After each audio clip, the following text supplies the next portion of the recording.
pessoal, tudo bem? Sejam muito bem-vindos. Me chamo Maeli, sou professora de Física, licenciada pelo Instituto Federal do Paraná, campus Telêmaco Borba, e hoje eu venho aqui para falar um pouquinho a respeito com vocês sobre a terceira lei de Newton, a nossa lei da ação e reação.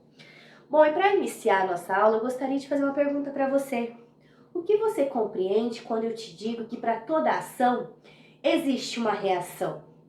E eu não estou dizendo do conceito vingativo por trás dessa frase, mas sim do conceito físico que nós temos atrás dessa frase. Bom, um exemplo. Quando um boxeador está dentro do ringue e vai nocautear o seu parceiro, vai dar um soco no seu parceiro, quem recebe a maior intensidade de força? O que bateu ou o que recebeu? E se eu te disser que a intensidade de força é igual? E quem nos justifica isso é o princípio da ação e reação, da terceira lei de Newton.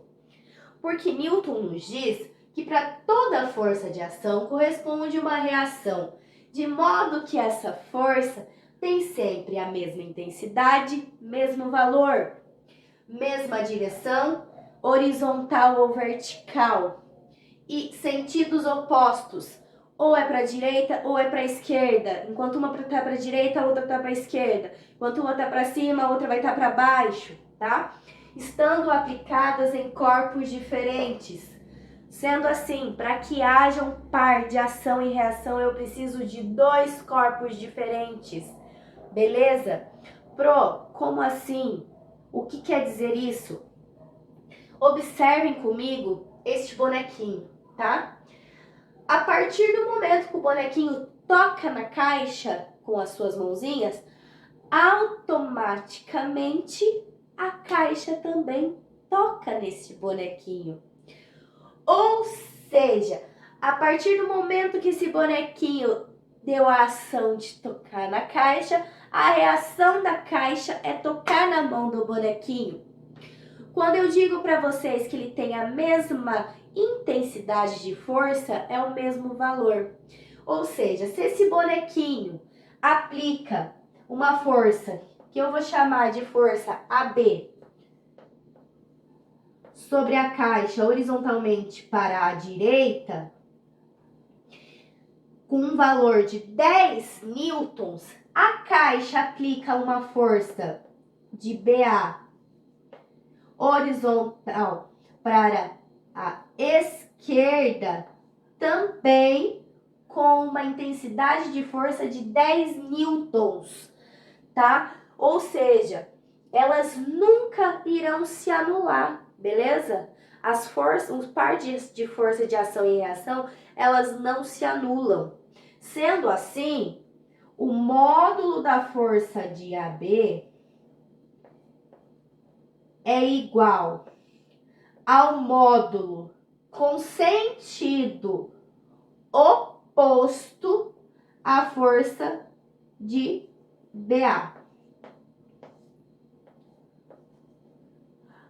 A força que o bonequinho aplica na caixa é igual à força que a caixa aplica no bonequinho, só que em sentidos opostos. Beleza? Um outro exemplo, quando eu estou caminhando, eu estou empurrando, né? Estou puxando o chão para trás e o chão está me empurrando para frente. Então, a partir do momento que eu caminho, eu puxo o chão para trás, é a minha ação, e a reação do chão é me empurrar para frente. Beleza? Um outro exemplo de ação e reação, em uma batida de carro. A partir do momento que os carros colidem, nessa colisão, há um par de ação e reação, de mesma intensidade, mesma direção e sentidos opostos. Claro que a questão de estragar vai mais da característica de cada material que está sendo analisado ali, né? Por exemplo, entre um caminhão e um carro, o caminhão ele é muito maior, muito mais pesado do que o carro. Mas naquele momento que eles se chocam, neste exato momento, A ação e a reação têm a mesma intensidade de força, tá? Não significa que produzam o mesmo efeito sobre os objetos. Vocês conseguiram entender?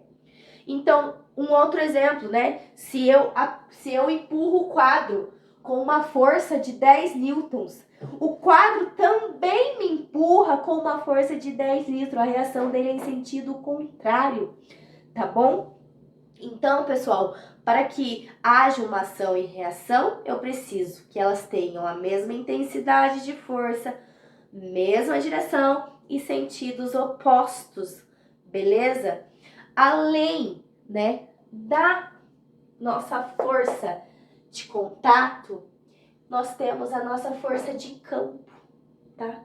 Mas há uma pegadinha muito grande em relação a isso. Por quê? Porque vamos imaginar um corpinho sobre uma superfície, tá? Meu bloquinho sobre essa superfície. No meu bloquinho, eu tenho duas forças agindo sobre ele, tá? A força peso e a normal. Mas o que é a força peso? O que é a força peso? Força peso é a força da gravidade. E a normal, a gente chama de força normal aquela força que está em contato com a superfície. Então, o objeto, quando ele está colocado sobre a superfície, né? Vamos imaginar igual esse apagador aqui na minha mão. A ação da força peso é puxar para baixo. E a reação da superfície é produzir uma força contrária a ela, puxando para cima, que é a nossa força normal. Mas essas forças não formam um par de ação e reação. Para haver ação e reação, eles precisam estar em corpos diferentes, tá? Um exemplo é esse bloquinho e a Terra, você e a Terra. Assim como você atrai a Terra atrai você, tá? Então, assim como eu atraio a Terra também me atrai. A partir deste momento, eu tenho uma par de força de ação e reação. Lógico que a massa da Terra é muito maior do que a nossa massa.